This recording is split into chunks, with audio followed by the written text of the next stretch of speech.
SIR শুনানিতে ডেকে হয়রানির অভিযোগে শুক্রবারও বিক্ষোভ রাজ্যের বিভিন্ন প্রান্তে। উত্তর চব্বিশ পরগনার সন্দেশখালীতে বিডিওর গাড়ি ঘিরে বিক্ষোভ দেখায় বাসিন্দারা। উত্তর চব্বিশ পরগনার বসিরহাট মহকুমার সন্দেশখালী 1 নম্বর ব্লকে এসআইআর শুনানিতে হয়রানির অভিযোগে বিক্ষোভ শুরু করেন স্থানীয়রা। বৃহস্পতিবারই নির্বাচন কমিশনের তরফে নির্দেশিকায় জানানো হয় মাধ্যমিকের অ্যাডমিট কার্ড গ্রহণযোগ্য নয়। এর জেরে ক্ষোভে ফেটে পড়েন বাসিন্দারা। সেই সময় বিডিও সায়ন্তন সেনের গাড়ি ঢুকতেই তার গাড়ি ঘিরে বিক্ষোভ দেখাতে থাকেন স্থানীয় মানুষজন। তাকে অফিসে ঢুকতেও বাধা দেওয়া হয় বলে অভিযোগ। দক্ষিণ চব্বিশ পরগনার ডায়মন্ড হারবারের রামচন্দ্রপুরে রাস্তা অবরোধ করে বিক্ষোভ দেখান স্থানীয়রা। বিক্ষোভ চলে জয়নগরেও। টায়ার জ্বালিয়ে কমিশনের বিরুদ্ধে ক্ষোভে ফেটে পড়েছেন স্থানীয়রা। দিনহাটাতেও এসআইআর এর হয়রানির প্রতিবাদে রাস্তা অবরোধ করে বিক্ষোভ দেখিয়েছেন তৃণমূলের কর্মী সমর্থকরা। বিক্ষোভে সামিল হয়েছে সিপিএমও। উত্তর চব্বিশ পরগনার বসিরহাটের মিনাখায় বিডিও অফিসে বিক্ষোভ দেখিয়েছেন সিপিএম এর কর্মী সমর্থকরা।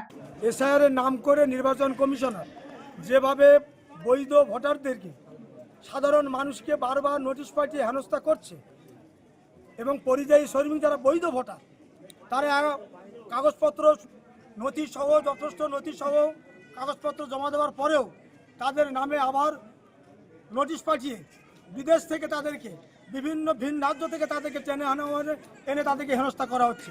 তার প্রতিবাদে আমাদের আজকের এই প্রতিবাদ সভা।